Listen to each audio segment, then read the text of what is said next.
nous vous informons que ce programme est déconseillé aux moins de 10 ans. Crime s'installe ce soir en plein cœur du Berry pour vous faire découvrir 3 faits divers qui ont bouleversé la région. Crime dans le Berry, c'est tout de suite.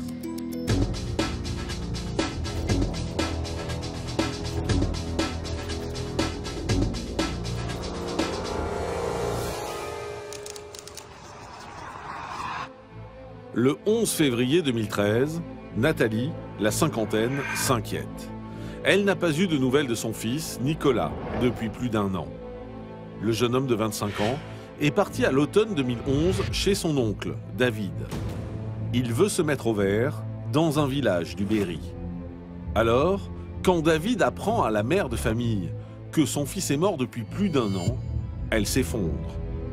Mais que s'est-il passé dans cette maison aux confins du Berry? Nicolas est-il vraiment mort comme l'affirme son oncle? Et pourquoi ce dernier a-t-il gardé le silence durant tout ce temps? Quand j'ai vu la souffrance de Nicolas, je me suis dit, mais c'était moi la prochaine, quoi. J'étais la prochaine sur la liste.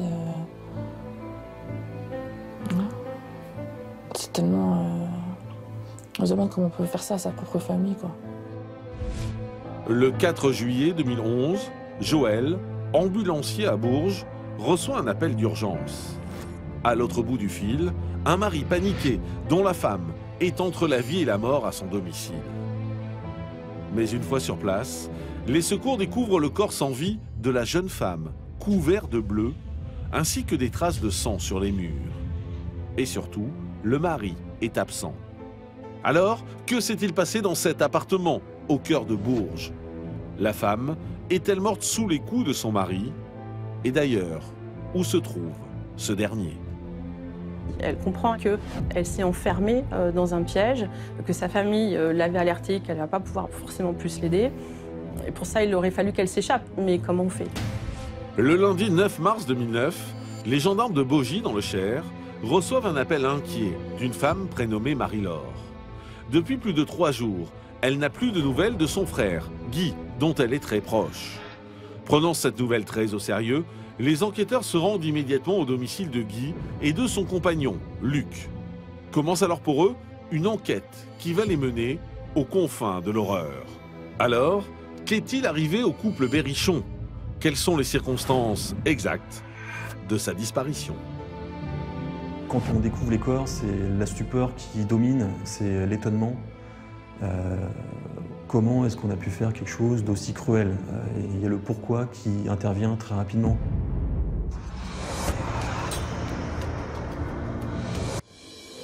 Et pour débuter, Crime revient sur la mort sordide de Nicolas, qui s'est déroulée dans le huis clos d'une maison berrichonne. Un document inédit pour Crime.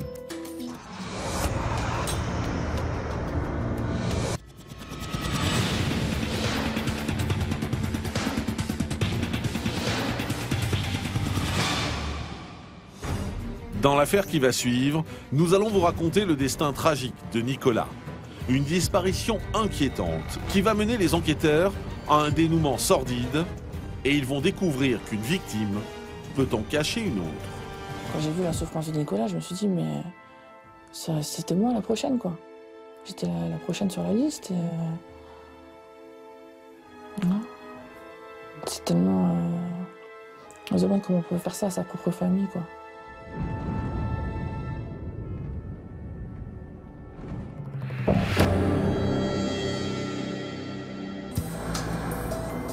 Nous sommes à Apremont-sur-Allier, une bourgade médiévale de 70 habitants située aux confins du Berry. Ce charmant village évolue loin du tumulte de la ville et de ses préoccupations. Apremont-sur-Allier est une petite commune du Cher, vit du tourisme puisque c'est un des plus beaux villages de France. Après, il n'y a pas forcément beaucoup de commerce, pas grand-chose, c'est assez isolé dans la région. Pourtant, à l'été 2013, ce village tranquille va être le théâtre d'une macabre découverte. Tout commence à l'automne 2011, en banlieue parisienne. Nathalie, la cinquantaine, divorcée, et mère d'un fils de 25 ans, Nicolas, s'inquiète.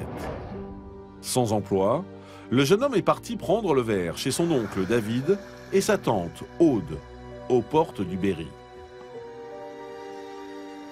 Ça fait longtemps qu'elle n'a pas eu de cette nouvelle, plus d'une année vient de passer. A priori, dans un premier temps, elle ne s'inquiète pas plus que ça, parce qu'encore une fois, son fils est majeur, c'est un grand garçon qui est a priori capable de s'assumer, et puis elle va quand même demander des nouvelles. En vain, jusqu'au 11 février 2013, où elle reçoit au beau milieu de la nuit un SMS terrifiant de la part de son frère, David. Son frère, sans ménagement, l'informe que son fils Nicolas est mort. Il lui donne même une date, fin janvier 2012, le 28 janvier, sans beaucoup d'autres explications dans un premier temps. Nathalie est sous le choc. Elle vient d'apprendre que son fils serait mort depuis plus d'1 an. Dès le lendemain, la mère de famille décide de se rendre à la gendarmerie, près de chez elle. Les gendarmes prennent ça très au sérieux assez vite, surtout après avoir appris que Nicolas avait disparu depuis plus d'1 an, et encore plus lorsqu'ils ont été informés des messages de David, laissant supposer qu'il y avait eu un décès. Informés par leurs collègues, les gendarmes de la brigade de recherche de Nevers prennent le relais et ouvrent une enquête pour disparition inquiétante. Alors, qu'est-il arrivé à Nicolas? Le jeune homme de 25 ans est-il mort, comme l'affirme son oncle? Et si c'est le cas, pourquoi ce dernier a-t-il gardé le silence pendant plus d'1 an?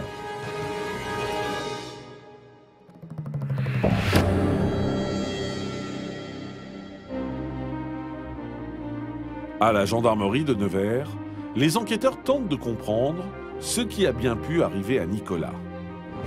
Pour cela, ils s'intéressent à la vie du jeune homme, originaire de la région. D'activité également limitée, on ne sait pas bien ce qu'il fait.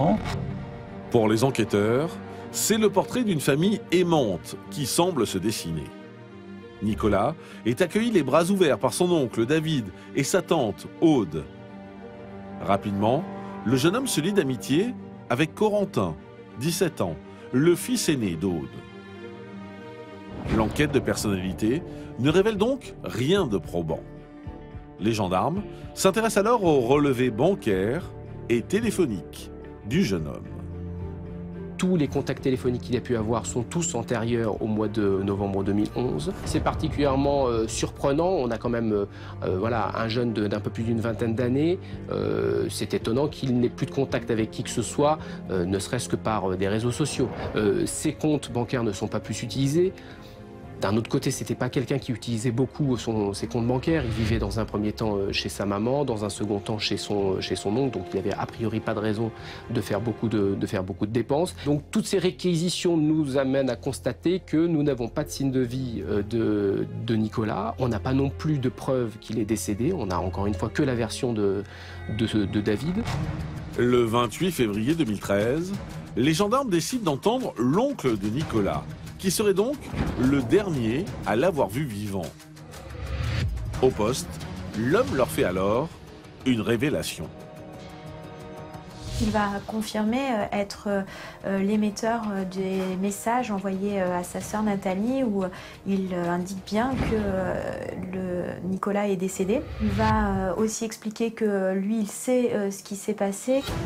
Alors, si David connaît les circonstances exactes de la mort de son neveu, pourquoi avoir attendu 1 an avant d'en parler? Est-il impliqué dans la mort de Nicolas? Les enquêteurs s'apprêtent à entrer dans une enquête beaucoup plus compliquée qu'il n'y paraît.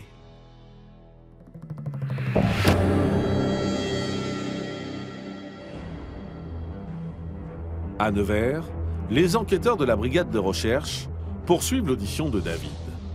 Alors qu'il nie toute implication dans la mort de son neveu, il se décide à révéler l'identité des meurtriers de Nicolas. Lui prend bien soin à ce moment-là de dire « Moi, je n'ai pas participé à tout cela, ça s'est passé sous mon toit, mais je n'y ai pas participé, j'ai été témoin de tout cela, je n'ai pas pu intervenir car ils étaient plusieurs » et il implique à ce moment-là Aude, mais également le fils aîné de Aude, Corentin. David révèle alors aux enquêteurs qu'il est séparé de Aude et que cette dernière a un nouveau compagnon du nom de René, qui serait également impliqué dans le meurtre de Nicolas. Suite à ces révélations, les gendarmes se penchent sur l'histoire de cette famille, pour le moins particulière. Voilà. Par la force des choses, les relations entre David et sa femme se détériorent. Très vite, Aude se trouve un amant, René. Et fait surprenant, au lieu de le cacher, elle impose son nouvel homme dans la maison. René, Aude et David, ainsi que les enfants, vont vivre à huis clos, dans une maison au volet quasiment fermé quotidiennement. Puis on va noter le caractère autoritaire de Aude qui clairement va manipuler les hommes de sa vie, que ce soit son fils encore mineur au moment des faits, ou que ce soit les deux hommes de sa vie, René et David. Si David repart libre de cette première audition, la famille est immédiatement placée sur écoute.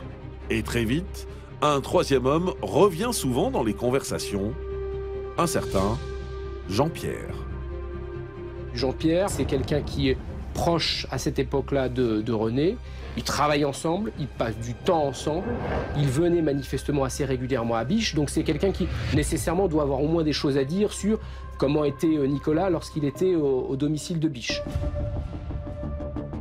Après 3 mois d'enquête, le 13 mai 2013, les gendarmes décident alors de procéder à l'interpellation de David, de Aude, de René, de Corentin et de Jean-Pierre. Au départ, David est très surpris de ce placement en garde à vue parce que pour lui, comme il a dénoncé les faits et comme il ne considère pas en être l'instigateur, il pensait qu'il ne serait pas du tout inquiété. Les uns et les autres se rejettent un petit peu la faute et les violences qui ont été commises sur Nicolas. À l'exception de David, tous les membres de la famille admettent avoir été violents envers Nicolas. Mais aucun ne reconnaît être impliqué dans sa mort. Seul Jean-Pierre finit par craquer. L'ami de la famille passe alors aux aveux. Très rapidement, il confirme que Nicolas est mort et qu'il a participé à la phase qui consistait à se débarrasser du corps. Mais l'homme ne s'arrête pas là. Il raconte alors aux enquêteurs les détails glaçants de cette nuit d'hiver. Fin janvier 2012, René l'appelle en lui demandant de venir. Et lorsqu'il arrive, René lui dit « Voilà, Nicolas est mort et on l'a coulé dans une dalle de béton ». Et à ce moment-là, Jean-Pierre a ce comportement totalement surréaliste qui consiste à, par amitié, à faire ce qu'on lui demande. Ils partent comme ça en pleine nuit, tous les trois, donc René, lui-même, Jean-Pierre et puis Corentin, dans ce petit véhicule avec la dalle à l'arrière, et ils font plusieurs dizaines de kilomètres jusqu'à arriver sur la commune d'Apremont-sur-Allier. Ils auraient ensuite jeté la dalle de béton dans un canal. Pour les gendarmes, il n'y a plus une minute à perdre. Sur les indications de Jean-Pierre, ils se mettent en route pour Apremont-sur-Allier. Alors, les enquêteurs vont-ils retrouver le corps sans vie de Nicolas? Les suspects vont-ils finir par avouer? Et quelles sont les circonstances exactes de ce terrible drame?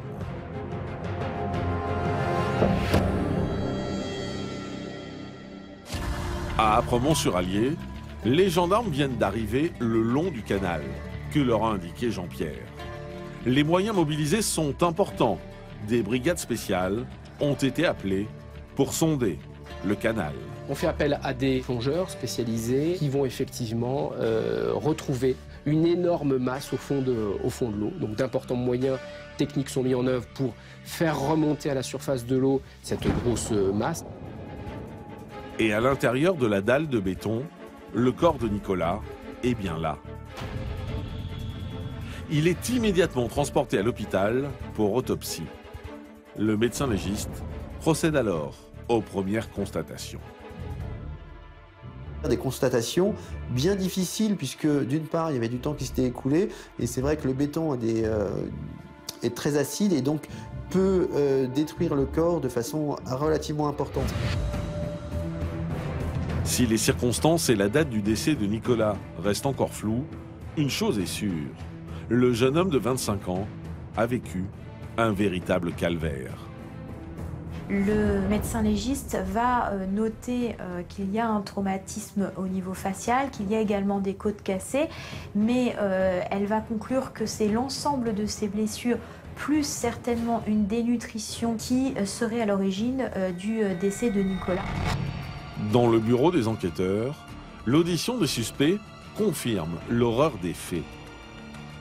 Accueilli par son oncle et sa famille, à l'automne 2011, le jeune homme réalise très vite qu'il est entré dans la maison de l'horreur. Nicolas, au début, est bien intégré. Malheureusement, rapidement, il semblerait qu'il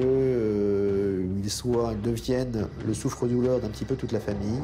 Les uns et les autres vont effectivement décrire l'affaiblissement progressif de Nicolas, qui est devenu une tête de turc où tout prétexte était bon pour s'en prendre à lui, pour lui asséner une gifle, pour lui asséner un coup de poing. On ne va progressivement plus lui donner à manger.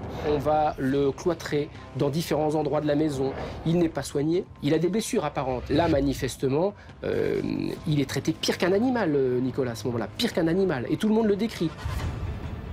Et alors que la garde à vue des suspects se poursuit, les enquêteurs mettent la main sur 15 bandes audio, des enregistrements réalisés au cours des 2 dernières semaines de vie du jeune homme.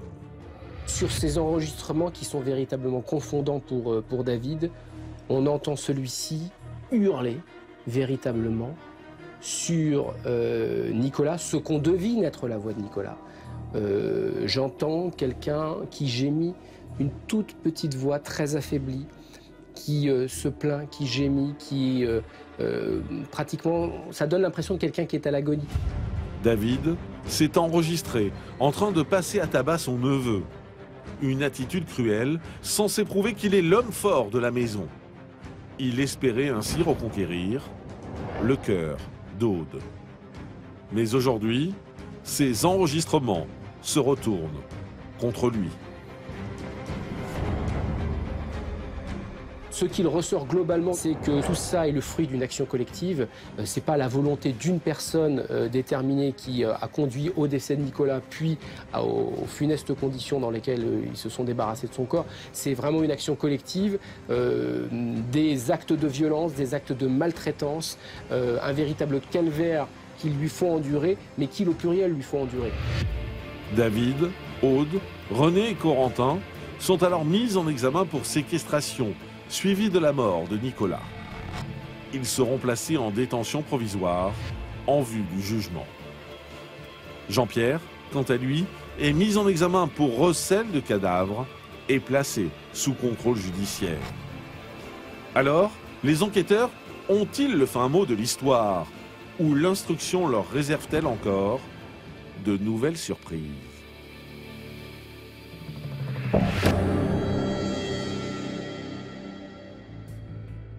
Le 12 juin 2013, soit un mois après la découverte du corps de Nicolas, un coup de théâtre vient bousculer l'enquête. La section de recherche apprend qu'une jeune femme s'est présentée et qu'elle va dénoncer des faits similaires de séquestration dont elle aurait été victime de la part de personnes qu'elle connaît, en citant comme protagonistes Aude et Corentin. La jeune femme, Fiona, n'est autre que la cousine de Nicolas. Elle explique alors aux enquêteurs qu'au cours de l'année 2012, Corentin, son autre cousin, avait pris contact avec elle. Je m'étais un peu confiée à lui, comme quoi que je me sentais pas bien chez moi, que je voulais changer un petit peu d'air pour faire le point. Et donc il m'a dit viens passer quelques jours pour te ressourcer. Sur l'insistance de Corentin, la jeune femme de 23 ans finit par accepter l'invitation. À l'automne 2012, elle se rend donc à Biche pour ce qu'elle pense être quelques jours de vacances. J'étais bien accueillie, hein. Franchement le premier soir vraiment très bien, on avait passé une très bonne soirée, tout s'était bien passé. Et le lendemain matin, hop, debout 6 heures, faut faire le ménage, faut faire le café, faut tout faire. Sur le coup, je me dis, bon, vu que je suis là pour la semaine, c'est normal que je les aide. Mais après, je voyais que je me reposais pas, que on commence à 6 heures du matin, des fois on s'arrêtait à 1 heure du matin pour dormir 2-3 heures. On dormait tous dans le salon en plus, donc je me dis, c'est quoi ces vacances, quoi, je comprenais pas. Le séjour de Fiona se transforme alors peu à peu en un véritable cauchemar. Jusqu'au soir, où tout bascule. Corentin a bu, mais énormément. Puis en fin de soirée, il a pris ma voiture, alors qu'elle était déjà en mauvais état. Il a pris, il est revenu, puis la voiture elle était hors d'usage. Donc après, Aude m'a dit, on va faire des réparations. Donc le temps qu'on fasse des réparations, tu vas rester quelques temps de plus à la maison. Mais les réparations tardent à venir. Et pire encore, Aude confisque le téléphone portable de Fiona. La jeune femme de 23 ans se retrouve alors prise au piège. À ce moment-là, je commence à demander à repartir chez moi. Elle a commencé à me taper sur la figure. Et donc, au bout d'un moment, Aude m'a dit tu rentreras quand je l'aurai décidé. Face aux gendarmes, Fiona explique être devenue le souffre-douleur de toute la famille. Elle reste enfermée jour et nuit dans une pièce, privée de ses besoins les plus élémentaires. Là, je me dis, je vais mourir sur place. Je me dis, pour moi, là, je suis en train de rendre mon dernier souffle. J'avais plus rien dans le corps, j'avais plus rien. J'étais déshydratée, j'arrivais plus à respirer. Tellement que je mangeais plus, je buvais plus. Je pouvais même plus ouvrir ma bouche. Je pouvais même avec une paille, je pouvais même pas boire. J'arrivais même plus à rien faire. Mais Corentin prend en pitié sa cousine. Alors, sur son insistance, le 10 novembre 2012, Aude accepte de la laisser partir. Elle m'a dit, c'est tout de suite ou jamais, que t'aies des forces ou que t'aies pas de force, que tu crèves sur place, tu sors maintenant. Et donc je prends mon sac comme j'ai pu, et en fait elle m'a pris mon sac, et elle m'a tout jeté en fait sous la pluie. À force de prendre des coups, elle m'avait cassé mes lunettes, donc je voyais plus rien. Je sais même pas comment j'ai fait pour rentrer à Paris, parce que franchement, dans l'état que j'étais, je pensais jamais revenir. Je pensais pas revenir. Nicolas, lui, n'aura pas eu cette chance. Il est déjà mort depuis 10 mois lorsque Fiona recouvre la liberté. Et si la jeune femme raconte son calvaire aux gendarmes seulement maintenant, c'est qu'elle vient de découvrir, dans la presse, le sort que cette famille de tortionnaires a réservé à son cousin. Ce qui a poussé ces individus-là à commettre de tels faits ne les a pour autant pas dissuadés de recommencer. C'est assez effroyable de voir que des individus sont capables de telles choses aussi abjectes. Là, il n'y a aucun angle d'explication, en fait. Si ce n'est la méchanceté gratuite, la cruauté gratuite. Fiona décide donc de se constituer partie civile dans le procès à venir. Alors, la justice va-t-elle réussir à lever les nombreuses zones d'ombre qui restent sur la mort de Nicolas? Est-ce que les bourreaux de Fiona et du jeune homme vont enfin dire toute la vérité?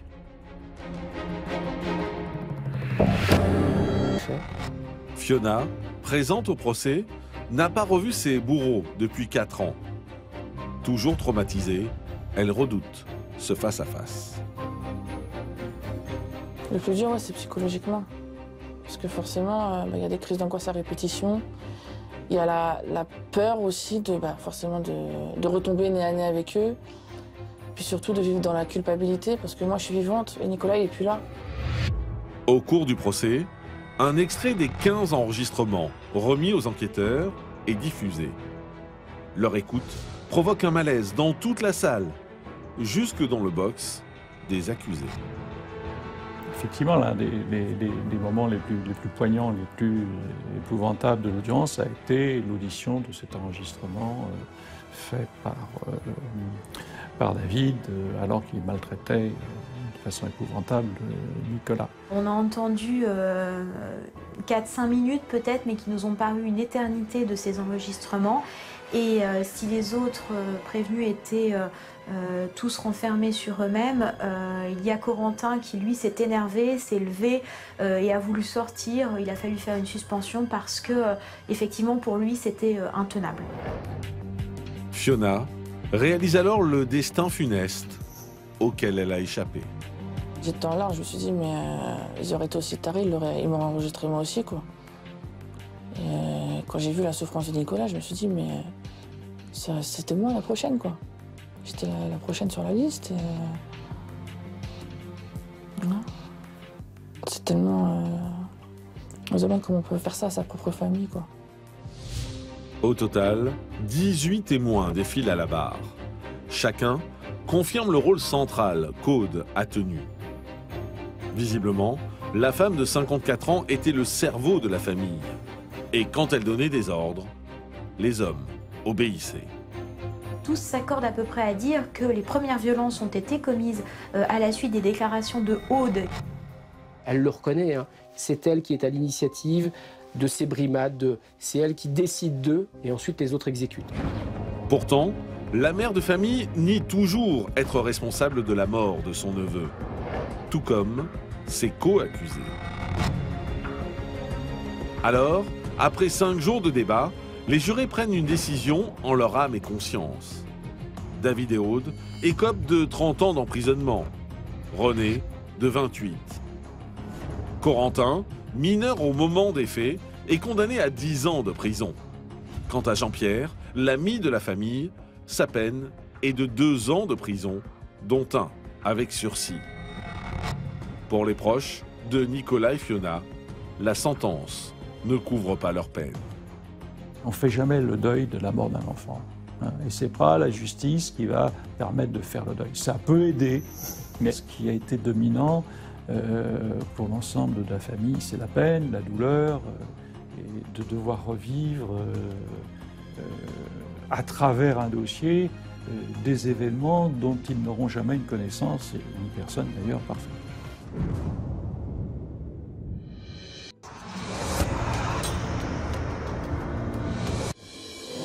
Crime dans le Berry vous propose maintenant de revenir sur l'histoire tragique de Sibylle, une femme amoureuse prise au piège d'un homme d'une extrême violence.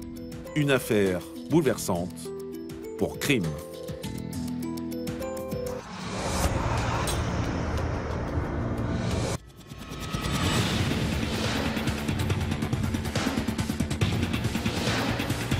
Il a fallu qu'elle s'échappe, mais comment on fait ?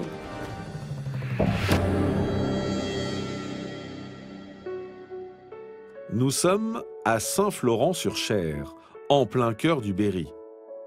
La commune de 6700 habitants est connue pour ses nombreux vestiges, datant pour la plupart de l'époque gallo-romaine. Un décor bucolique qui reflète une quiétude typiquement berrichonne. Saint-Florent-sur-Cher, c'est une petite ville à 15 km de Bourges. C'est dans l'agglomération berruyère. C'est une ville ouvrière. C'est une petite commune où il fait bon vivre. Par un monsieur qui demandait une ambulance pour aller chercher sa femme, qui était probablement blessée à domicile, mais sans trop de précision. Je lui ai expliqué que voilà, je n'étais pas habilité à intervenir directement au domicile comme ça. Hein. Il fallait appeler le 15 ou le 112. Mais quelques minutes après, l'individu rappelle Joël une seconde fois. Et le ton change. Cet homme est quand même très énervé, même menaçant au téléphone, hein, si je ne veux pas me déplacer. À 22h30, l'homme appelle Joël de nouveau. Il insiste. Joël doit se rendre de toute urgence à Saint-Florent-sur-Cher. Sa femme a besoin d'aide et il ne peut rien faire. Il m'a dit qu'il n'était plus sur place. Sur mon téléphone, j'avais donc vu qu'il appelait de l'étranger. Donc j'ai commencé à prendre un petit peu au sérieux. J'ai ressenti qu'il y avait certainement quelque chose. Hein. Donc là, j'ai pris les coordonnées téléphoniques et j'ai transmis au SAMU. 15 minutes plus tard, les services du SAMU parviennent à joindre l'homme en question, qui leur communique l'adresse exacte où se trouverait sa femme. Alors, qui est ce mystérieux individu? Que s'est-il passé à son domicile? Et que vont découvrir les secours en arrivant sur place?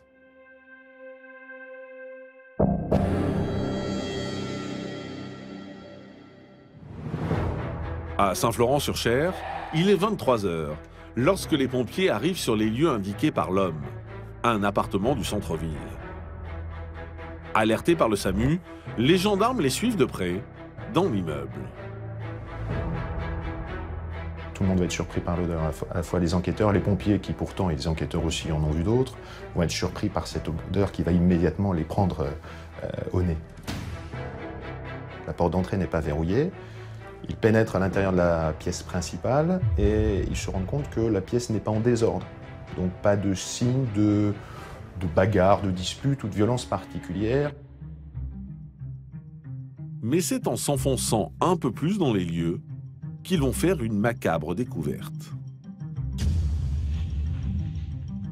Il va falloir effectivement qu'ils rentrent un peu plus dans l'appartement et qu'ils ouvrent la porte de la chambre pour là découvrir un cadavre. Les techniciens scientifiques procèdent immédiatement aux premières constatations. Ils notent d'importantes taches de sang sur les murs et le sol. Et ce qui va particulièrement les interpeller, c'est la position du corps de cette femme, allongée, au centre du lit. Le corps de la victime, il est enveloppé d'un drap blanc qu'on peut comparer à un linceul. Et la victime porte un Coran dans la main, posé sur la poitrine.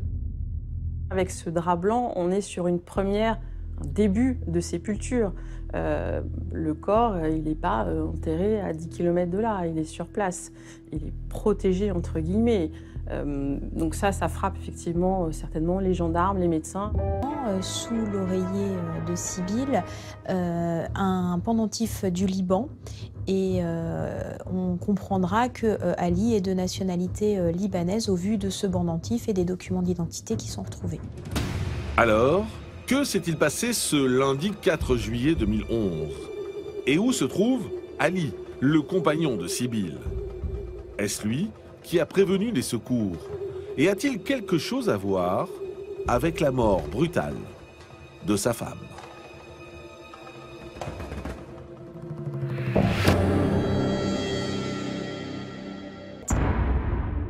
À l'Institut médico-légal de Tours, il est impossible de déterminer la date précise du décès de Sybille. Mais les observations du médecin légiste ne s'arrêtent pas là. On déduit de ce rapport que Sybille a été battue et on déduit de ce rapport que ça n'est vraisemblablement pas la première fois puisque le médecin légiste va retrouver une trace de fracture ancienne et très rapidement on va s'apercevoir que les violences ont atteint leur paroxysme ce jour-là. La femme de 42 ans est-elle morte sous les coups d'Ali, son conjoint? Pour savoir s'ils ont affaire à un drame conjugal, les enquêteurs se penchent alors sur le profil de Sybille. Sybille est très posée, très accueillante, spontanée. Elle a une gentillesse également. Elle a aussi beaucoup œuvré dans le domaine social. Elle a travaillé pour des associations humanitaires. Elle a enseigné le français au Gabon, au Japon, il me semble. Donc c'est vrai qu'elle a été partout. Et c'est en 2007, lors d'un séjour en Europe, qu'elle va rencontrer celui qui deviendra son mari. Sybille a notamment rencontré Ali en Grèce lors de ses nombreux voyages. C'est le coup de foudre pour cet homme qui devait avoir beaucoup de charme, qui a su la séduire. Et puis voilà, c'est le début d'une histoire d'amour. Qui est en fuite. L'objectif numéro 1 des enquêteurs, c'est de mettre la main sur l'époux qui est en fuite, sur Ali. Et pour ça, on va procéder au niveau des enquêteurs à des recherches, des investigations pour établir sa traçabilité. Les enquêteurs passent alors au crible les relevés téléphoniques de l'homme de 36 ans. Ils vont ainsi parvenir à reconstituer l'itinéraire d'Ali le jour où il a appelé Joël, l'ambulancier.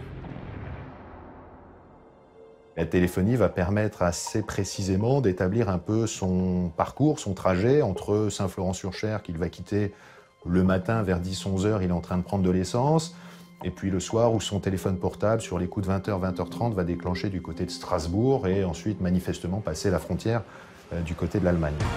Les enquêteurs craignent alors qu'Ali ne tente de s'enfuir pour le Liban, son pays d'origine. Un mandat d'arrêt européen est aussitôt lancé et confié à la section de recherche de Bourges et leurs homologues allemands. Alors, où se trouve Ali? Les gendarmes vont-ils l'arrêter avant qu'il ne soit trop tard?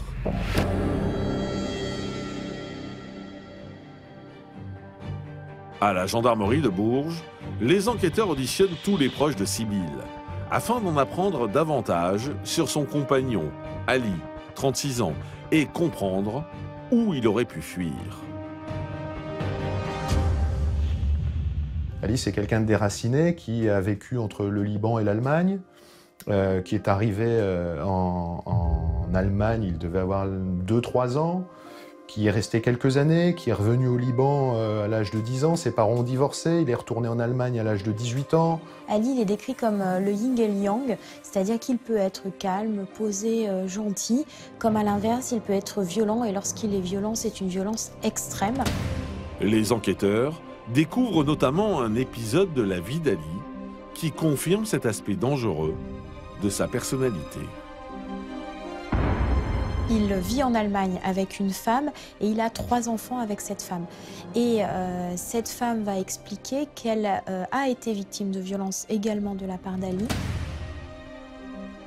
Elle a saisi le juge aux affaires familiales en Allemagne qui a rendu une ordonnance interdisant à Ali de se présenter à son domicile et d'approcher à moins de 50 mètres d'elle et de ses enfants. Ali quitte alors l'Allemagne pour la Grèce. C'est là qu'il rencontre Sibylle. Et la jeune femme de 42 ans est prête à tout pour rester avec l'homme qu'elle aime. Elle va le faire venir clandestinement en France et très rapidement, il se marie en région parisienne, en petit comité. Et Ali repart au Liban pour régulariser sa situation administrative. Les enquêteurs découvrent alors que Sibylle est allée jusqu'à contracter un prêt de 10 000 € auprès de sa famille pour faire revenir son mari de manière légale. Ils vont s'installer chez la mère de Sibylle. Et ils vont y passer plusieurs mois, à peu près 1 an. Mais la relation entre Sibylle et Ali se dégrade très vite. Et la cohabitation avec la mère de la jeune femme devient compliquée. Car l'homme se montre très caractériel. C'est quand même quelqu'un qui, a priori, est difficile à vivre, qui a tendance à s'énerver, qui est assez impulsif, mais qui s'en prend plutôt aux choses, qui s'en prend plutôt aux objets, qui va taper dans un mur, qui va crier beaucoup. Jusqu'au jour où il s'en prend à Sibylle, sous les yeux horrifiés de sa mère. Cette dernière tente alors de convaincre sa fille de quitter Ali, mais Sibylle refuse et part s'installer chez son frère, dans les environs de Bourges, la capitale du Berry. Et là, c'est à peu près le même schéma, c'est-à-dire que ça se passe plutôt pas mal au début, et puis il y a des incidents qui font qu'à nouveau Ali va s'énerver et que le frère de Sibylle va les mettre dehors. C'est à cette époque, en 2011, soit quelques mois à peine avant le drame, que le couple s'installe à Saint-Florent-sur-Cher. Sibylle trouve du travail dans un supermarché. Au début, elle est très appréciée de ses collègues. Mais le temps passe et le comportement de la jeune femme change. Une transformation dont se souvient Marilène, directrice des ressources humaines de l'établissement. Du jour au lendemain, tout a basculé.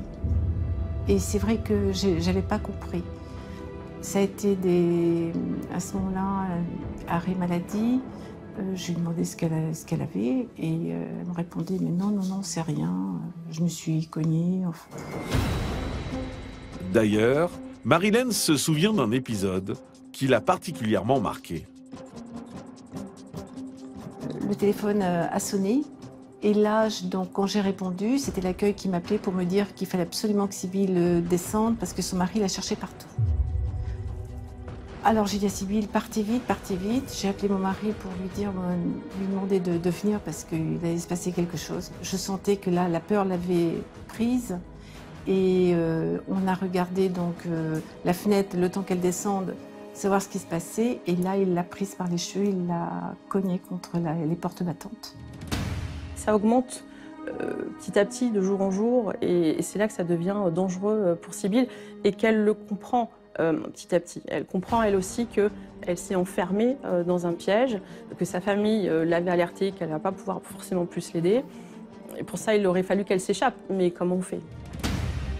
La suite, les enquêteurs la connaissent. Sibylle est morte sous les coups de son mari. Alors, où se cache ce dernier? Les enquêteurs vont-ils réussir à le retrouver? Et surtout, comment Ali va-t-il expliquer son geste meurtrier?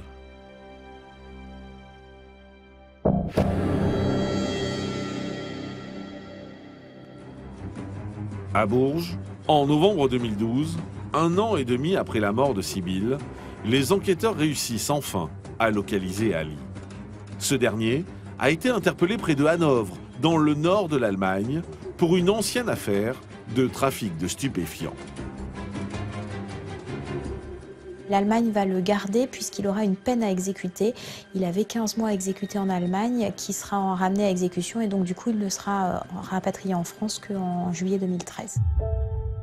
Pour la famille de Sibylle, c'est un véritable soulagement.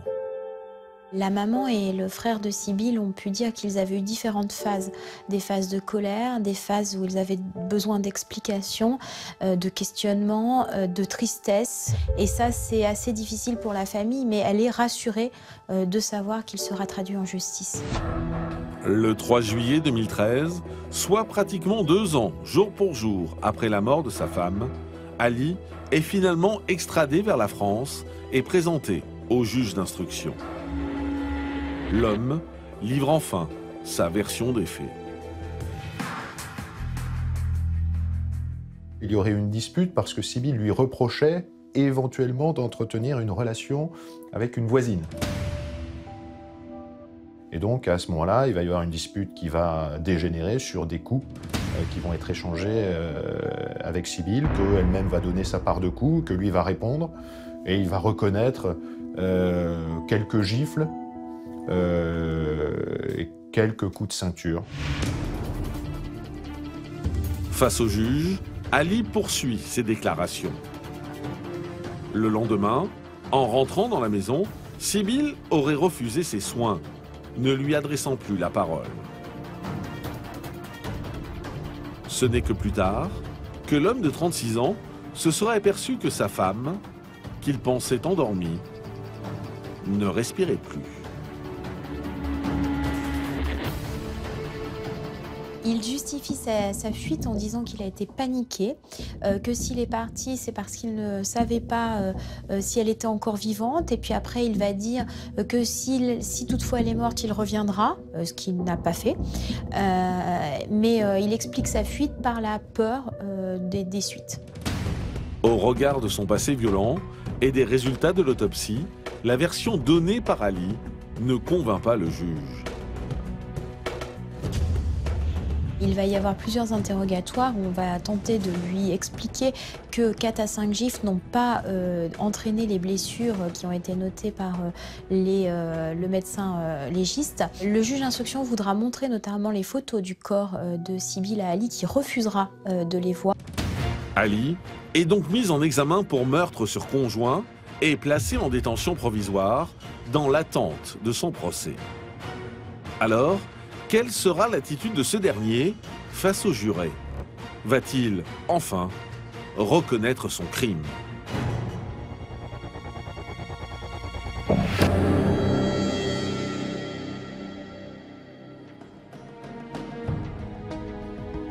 À Bourges, le mardi 2 juin 2015, après 4 années d'instruction et 2 ans de cavale judiciaire, Ali comparaît enfin devant la cour d'assises du Cher. Sur le banc des parties civiles, la mère, le frère et la sœur de Sibylle attendent que justice soit faite. La maman et Mathieu, ainsi que Mireille, la sœur qui est également présente, sont attristés. Ils ont besoin de réponses. Ils ne sont pas énervés parce qu'ils espèrent ces réponses. Mais dès l'ouverture du procès, Ali se montre peu coopératif et très évasif. Le président est obligé de lui rappeler plusieurs fois quand même que, d'après les constatations, le corps est couvert de bleu, donc qu'est-ce qui s'est passé? Et Ali, là-dessus, c'est vraiment petit à petit, avec le traducteur, en insistant pendant des minutes et des longues minutes, qu'il arrive à concéder un peu plus qu'une gifle. Et donc ça paraît invraisemblable, ça paraît intenable comme défense, mais c'est la sienne. Ali ne fait preuve d'aucun remords. Pire, il fait preuve d'une attitude méprisante envers la cour et les témoins. Il lui arrive de rire, de s'énerver lorsque les témoignages ne lui plaisent pas. Toutes les personnes qui ont été amenées à travailler dans le dossier sont des menteurs. C'est lui qui détient la vérité, mais par contre, il refuse de donner des explications qui sont cohérentes. Pour les proches et les collègues de Sybille, venus témoigner, c'est une douloureuse épreuve. Pour la première fois depuis la mort de la jeune femme, ils prennent conscience de l'enfer qu'elle a dû vivre pendant des années. C'est aux assises que j'ai appris tous les détails. La façon dont elle a été battue, où elle se défendait, elle a dû souffrir énormément. Et ça, c'est atroce, c'est pire que tout. Et on se dit qu'elle a dû souffrir le martyre pendant... Question de l'appel. Et le verdict du procès en appel, qui a eu lieu 1 an plus tard, est encore plus sévère. Ali est condamné à 30 ans de réclusion criminelle, dont 20 ans de sûreté. Il y a eu pour la famille un effondrement en se disant non seulement ils l'ont reconnu coupable, mais en plus ils ont conscience que ce qu'elle a subi méritait une peine plus lourde que ce qui avait été prononcé à la cour d'assises du Cher. Mais la famille de Sybille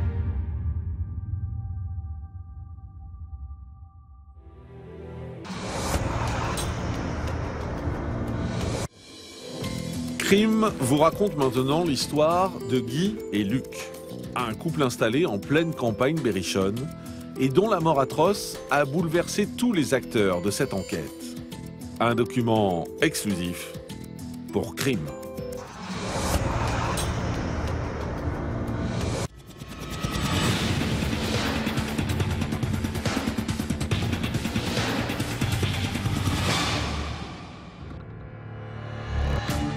Dans l'affaire qui va suivre, vous allez découvrir le destin tragique de Luc et Guy.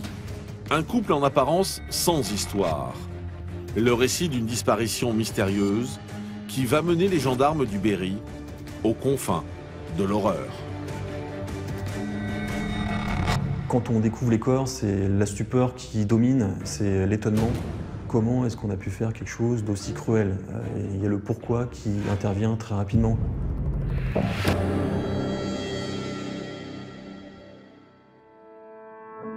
Nous sommes à Couy, en plein cœur du Berry. Cette région constitue l'un des plus vieux terroirs agricoles de France. Le village, d'un peu moins de 400 âmes, a pour caractéristique sa tranquillité, son ambiance rurale et ses champs à perte de vue. Couy, c'est un petit village à l'est de Bourges, à 20-30 km, c'est en rase campagne. Honnêtement, il n'y a pas grand-chose à Couy. Pourtant, le lundi 9 mars 2009, ce village sans histoire va devenir le théâtre d'un drame sordide. Il est environ 9 h du matin lorsque les gendarmes de Baugy, une commune à 10 km de là, reçoivent un appel plutôt inquiétant. Marie-Laure, la quarantaine, n'a plus de nouvelles de son frère Guy depuis maintenant 3 jours. Marie-Laure est assez proche de son frère, ils habitent à proximité, donc ils ont l'habitude de se voir, peut-être pas tous les jours, mais quand ils ne se voient pas tous les jours, ils ont l'habitude de se voir très régulièrement au téléphone. Donc il lui paraît surprenant que son frère, qui n'a pas l'habitude de s'absenter très longtemps sans la prévenir, justement, soit injoignable. Les gendarmes prennent tout de suite cet appel au sérieux. Ils se rendent donc au domicile de Guy, 39 ans, et de son compagnon, Luc, 57 ans. Ils sont pas là, la maison a l'air fermée, et pour autant, leur véhicule se trouve dans le garage. En faisant le tour du pavillon, les gendarmes découvrent alors une porte-fenêtre qui n'est pas verrouillée. À l'intérieur, un premier élément les interpelle. Les gendarmes notent la présence de tartines de pain qui sont toutes fraîches sur un passe-plat. Il y a de la vaisselle en abondance au niveau de l'évier. Voilà, il y a eu de la vie manifestement très récemment dans cette habitation. Mais c'est en arrivant dans la chambre du couple qu'ils font une découverte beaucoup plus alarmante. Il y a des traces de sang qui apparaissent sur une tête d'oreiller. Du sang est également retrouvé au pied du lit, dans le salon et sur un cendrier. Alors, que s'est-il passé au domicile de Guy et Luc? Que signifient ces taches de sang retrouvées à leur domicile? Où sont passés les deux hommes? Sont-ils en danger de mort?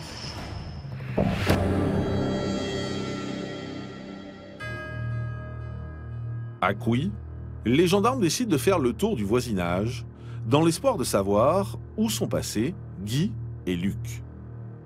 Rapidement, ils récoltent les premières informations. Un voisin a constaté du mouvement dans la nuit de samedi à dimanche. Et notamment, il a remarqué au domicile de Guy et Luc la présence d'une camionnette Renault Master blanc. Cette personne se souvient avoir vu 4 silhouettes. Et d'après elle, parmi les 4 silhouettes, il y a bien Luc et Guy. C'est-à-dire qu'ils sont manifestement présents à leur domicile avec 2 autres personnes qu'il ne parvient pas à identifier. Fort de ces renseignements, les gendarmes rentrent au poste et se penchent aussitôt sur le profil des 2 disparus, dans l'espoir de découvrir qui sont ces 2 autres personnes. Luc et Guy, ils s'étaient rencontrés un jour de Noël 93. C'était un couple fusionnel, ils faisaient tout ensemble et depuis 93, ils s'étaient jamais quittés. Ils s'occupaient de plusieurs sociétés dans le spectacle.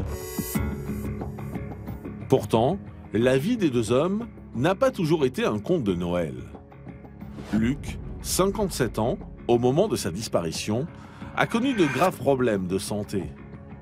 Ancien alcoolique, il faisait également du diabète. Guy, de 18 ans son cadet, était en pleine marginalisation quand ils se sont rencontrés. Leur union va les sauver, l'un et l'autre. Depuis 15 ans, Luc et Guy travaillaient ensemble et menaient une existence paisible à Couy. C'était des gens qu'on voyait comme sympathiques, discrets et qui étaient en harmonie avec le village. Ils se sont complètement fondus dans le paysage local, mais voilà, il n'y a pas d'histoire, pas de problème avec eux à ce moment-là en tout cas. Les gendarmes ne trouvent donc aucune piste dans l'histoire du couple. Jusqu'au lendemain de la disparition, où Marie-Laure, la sœur de Guy, se rend à la gendarmerie. Elle indique aux enquêteurs un épisode troublant qui vient de se dérouler chez elle avec Claude, son ex-compagnon. C'est très rapide, elle décrit vraiment un instant très fugace où il laisse tomber 2 cartes bancaires qu'il va ramasser, remettre aussitôt dans ses poches. Mais elle va avoir le temps de constater que l'une de ces cartes bancaires appartient à Luc et à Guy. La veille du signalement de leur disparition. Alors, est-ce Luc et Guy qui ont utilisé leur carte bleue? Ou bien encore Claude, l'ex-compagnon de Marie-Laure? Pour en avoir le cœur net, les enquêteurs placent ce dernier en garde à vue. On ne comprend pas pourquoi il est placé en garde à vue. L'histoire de la carte, c'est de l'imagination. En tout cas, il n'a pas fait tomber de carte et Marie-Laure s'est trompée. Il n'a pas en sa possession de carte qui appartiendrait à Guy ou Luc. Claude n'est donc pas inquiété et ressort libre de la gendarmerie. Mais le lendemain, coup de théâtre. Les gendarmes reçoivent un appel qui va faire avancer d'un seul coup leur enquête. La mairie de Bouleret va contacter les services de gendarmerie pour leur faire part d'une découverte sur le bord de la route. Un certain nombre de documents qui ont été déchirés sont retrouvés, des documents permis de conduire, des documents d'identité, des documents personnels qui sont au nom du couple de Guy et Luc. Des documents découverts à quelques centaines de mètres seulement de chez Claude, l'ex-compagnon de Marie-Laure. Et les forces de l'ordre ne sont pas au bout de leur surprise. 2 jours plus tard, une découverte est faite lors de nouvelles investigations au domicile des disparus.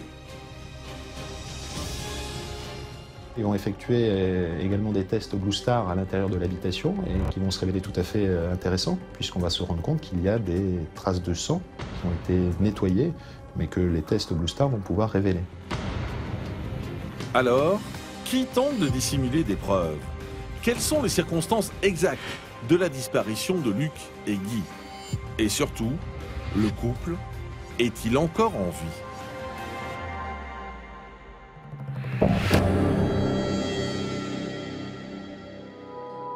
À Bourges, 4 jours après la disparition de Guy et Luc, les gendarmes reçoivent un nouveau témoignage qui va apporter un élément capital à leur enquête.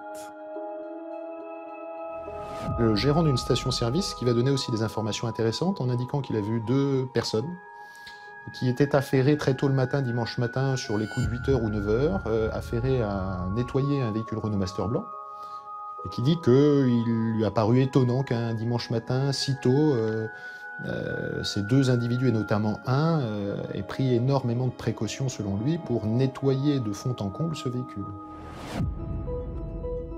Un fourgon blanc, comme celui qui a été aperçu par le voisin le fameux soir de la disparition du couple. Ça attire tellement son attention qu'il a le réflexe de noter l'immatriculation du véhicule et précise que les 2 individus, il les a suffisamment observés pour être en mesure de les reconnaître.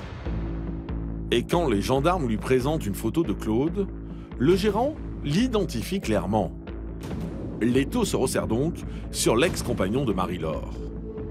Les enquêteurs décident dans un premier temps de vérifier son emploi du temps le week-end de la disparition de Guy et Luc. Ils savent par Marie-Laure que Claude avait sa fille, puisqu'il est allé la chercher chez sa mère le vendredi soir. Et donc ils vont entendre la fille de Claude, qui va leur dire que oui, elle a passé le week-end chez son père, mais surtout qu'elle n'y était pas tout seule avec son père, et que son père a passé le week-end avec un ami qui a priori était là depuis le début de la semaine. Grâce à la jeune fille, les enquêteurs sont en mesure d'identifier le 2e homme présent à la station. Il s'agit d'un certain Christophe. Des investigations sur la téléphonie des 2 hommes sont alors menées. Les enquêteurs s'aperçoivent que le 2 et le 3 mars, soit donc plusieurs jours auparavant, tous les 2, Claude et Christophe, vont déclencher en même temps des relais. Et ce n'est pas tout. Au moment des faits, Christophe est endetté d'environ 13 000 €. Pour les enquêteurs, un mobile se dessine. Alors, les 2 hommes à la dérive ont-ils fait un pacte meurtrier? Sont-ils impliqués dans la disparition de Guy et Luc? S'agirait-il d'un crime crapuleux?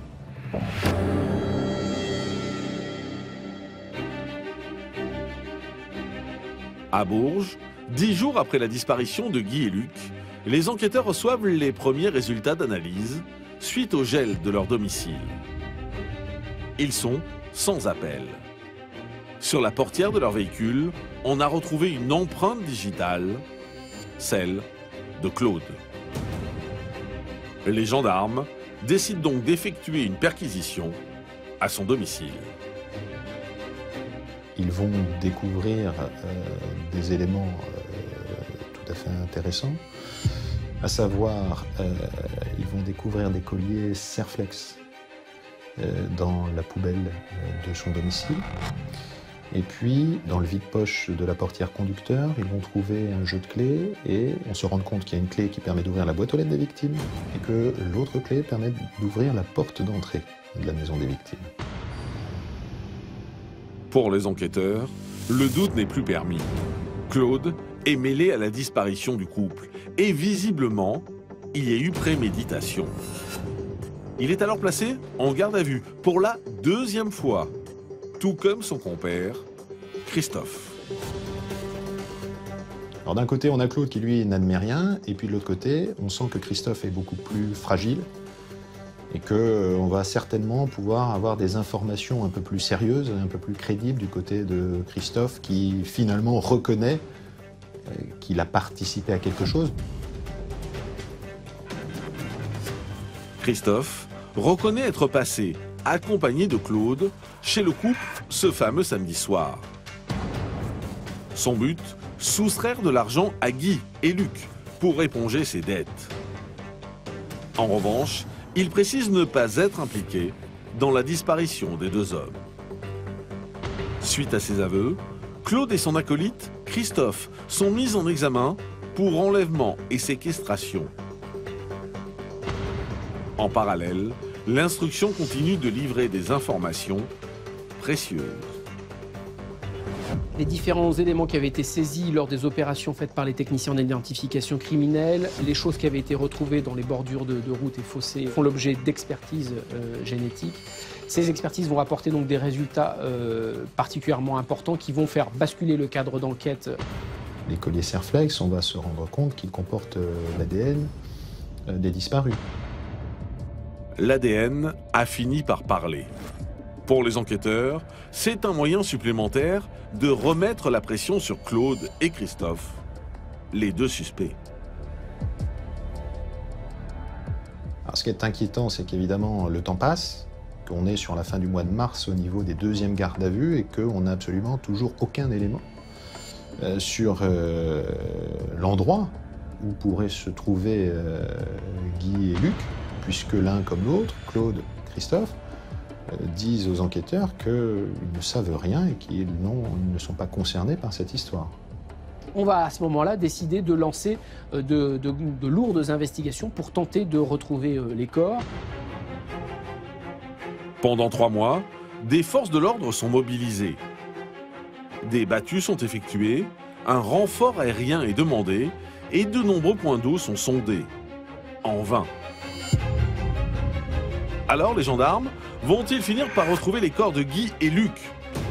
Claude et Christophe avoueront-ils le meurtre des deux hommes?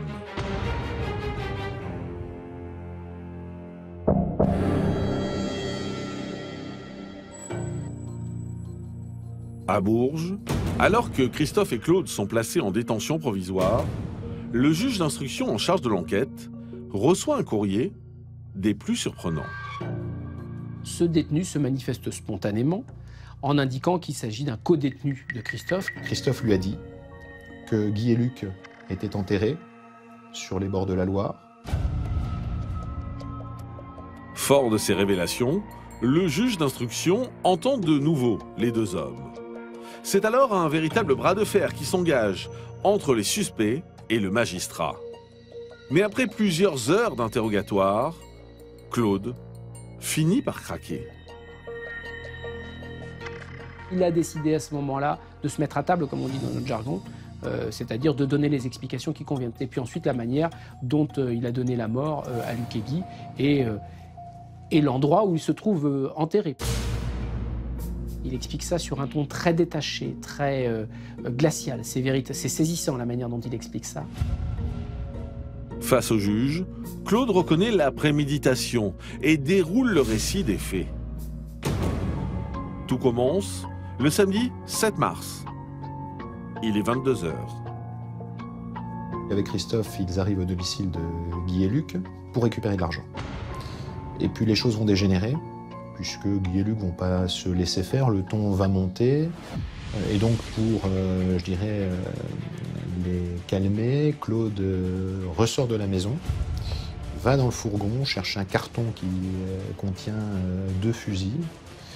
Il revient, il sort un fusil, et évidemment, c'est Guy qui à ce moment-là est en première ligne, qui le voit arriver avec un fusil et qui, a priori, ne veut pas se laisser faire. Et donc Claude va lui porter un coup de crosse au niveau de la tempe. Claude et Christophe séquestrent alors le couple. Ils leur soutirent de l'argent, récupèrent leurs cartes bancaires et les codes. Le supplice de Guy et Luc va durer toute la nuit. On est au petit matin, il faut imaginer cette scène où on y voit à peine le jour se lève et encore, il fait encore nuit au moment où il quitte Couy. On fait monter les 2 victimes dans le fourgon à l'arrière et puis le fourgon quitte la maison. Et à ce moment-là, le fourgon va partir et va rouler quand même de nombreux kilomètres. À cet instant, face aux enquêteurs, la version des 2 hommes diverge. Contrairement à Christophe, Claude affirme que c'est ensemble qu'ils ont mené le couple vers une fosse creusée sur les bords de Loire. Claude explique que, à tour de rôle, avec une pelle, Ils ont enfoui les victimes, qui les ont donc enterrées vivantes. Les enquêteurs sont stupéfaits. Immédiatement, ils se rendent sur les bords de Loire, accompagnés des deux accusés. Sur place, Claude leur désigne l'endroit exact où sont enterrés les deux hommes. Quand on découvre les corps, c'est la stupeur qui domine, c'est l'étonnement. Comment est-ce qu'on a pu faire quelque chose d'aussi cruel? Il y a le pourquoi qui intervient très rapidement. Les corps sont aussitôt emmenés à l'Institut médico-légal de Tours pour autopsie. Les conclusions du médecin légiste font froid dans le dos. Pour Guy, une seule cause du décès est avancée par les médecins légistes, à savoir qu'effectivement il est mort asphyxié au moment de l'ensevelissement. Un petit peu de sable est retrouvé d'ailleurs dans son organisme, donc il a rapidement... Ils savent, ils connaissent la fin. Les enquêteurs se posent alors la question du mobile. Si Christophe avouait être venu chercher de l'argent pour éponger ses dettes, les motivations de Claude sont plus floues. Claude explique que Guy et Luc étaient un obstacle à ses relations avec Marie-Laure et qu'on puisse en arriver à une telle violence, à une telle extrémité qu'il n'ait pas pu trouver une autre solution. Donc ça peut paraître complètement en décalage avec ce qu'il dit. Le chef d'accusation des deux hommes est requalifié en assassinat. Et en mars 2010, le juge d'instruction ordonne une reconstitution afin de confronter les deux versions des accusés. Clairement, au niveau de la reconstitution, à ce moment-là, on se dit un seul homme pour creuser une tombe, puisque c'est de cela dont il s'agit, et pour la reboucher simplement sur cette nuit-là, ça paraît quand même assez compliqué. Et donc, évidemment, on peut se dire qu'il paraît plus cohérent que Claude ait été aidé de Christophe. Pour la justice, il devient clair que Christophe et Claude ont été complices jusqu'au bout. Alors, le procès fera-t-il toute la lumière sur cette sordide affaire? Christophe va-t-il reconnaître son implication dans la mort du couple? Et comment vont réagir les jurés face à l'horreur des faits?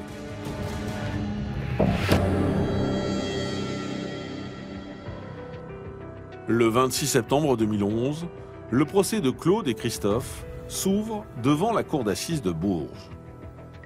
1 an et demi après le calvaire vécu par Guy et Luc, l'inhumanité des faits reste gravée dans la mémoire de tous les Berrichons. Il y a beaucoup de monde qui attend ce procès parce qu'il y a beaucoup de réponses qui doivent être apportées. La question principale, c'est pourquoi en arriver à cette horreur? Dans la salle, l'atmosphère se tend soudain à l'entrée des deux accusés, Claude et Christophe. Pour Marie-Laure, la sœur de Guy et l'ancienne compagne de Claude, ce procès doit lui apporter des explications. Marie-Laure, elle a une attitude assez positive pour le procès. Elle est assez calme. Elle ne s'emporte pas alors qu'elle a perdu son frère, qu'elle appelait tous les jours avant, avec qui elle était très proche. Elle a perdu aussi Luc, avec qui elle s'était toujours entendue et en qui elle avait trouvé un second père. Donc, pendant le procès, elle est très digne, elle est très calme. Face à Marie-Laure, Claude n'en démord pas. S'il s'est débarrassé du couple, c'est parce qu'il représentait un obstacle à sa relation avec la jeune femme. Il n'y a jamais eu de regret d'exprimer ni par l'un ni par l'autre. C'était préparé minutieusement. Et lui invoque, sans aucune réticence, invoque spontanément la vengeance. Donc la vengeance, le désir de vengeance, quand il n'y a pas de pathologie psychiatrique sous-jacente, n'entraîne pas une altération du discernement ni du contrôle des actes. Et quand vient son tour d'être entendu par le juge, Claude garde les idées claires et continue d'entraîner Christophe dans sa chute. Claude qui est toujours sur la même position, qui finalement est « moi j'ai plus rien à perdre, j'ai tout reconnu, donc de toute façon mon sort m'importe peu, maintenant par contre je continue à essayer de faire en sorte que je puisse vous démontrer que Christophe était avec moi jusqu'au bout ». Et puis de son côté, Christophe qui lui essaye, tant bien que mal, assez maladroitement par moment, de convaincre la cour de son innocence. Ou en tout cas, pas complète, puisqu'il reconnaît quand même avoir participé à la séquestration. Mais à l'issue de 4 jours d'un procès éreintant, les jurés décident d'unir le destin des 2 hommes. Ils sont condamnés à la même peine, soit 30 ans de réclusion criminelle. Du côté des parties civiles, c'est évidemment un soulagement, parce que c'est une peine qui est forte, que l'accusation a été suivie dans ses réquisitions, et on est soulagé qu'il n'y ait pas de différence qui soit faite.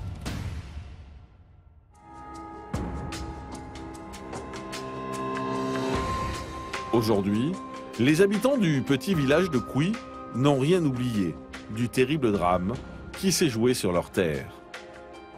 Pour Marie-Laure, le deuil sera long et douloureux. Elle, dont l'ex-compagnon a froidement tué son frère, Guy, et son beau-frère, Luc. La famille des victimes, certainement, qu'ils se souviennent. C'est quelque chose qu'on ne peut pas complètement évacuer. Personne n'avait pu imaginer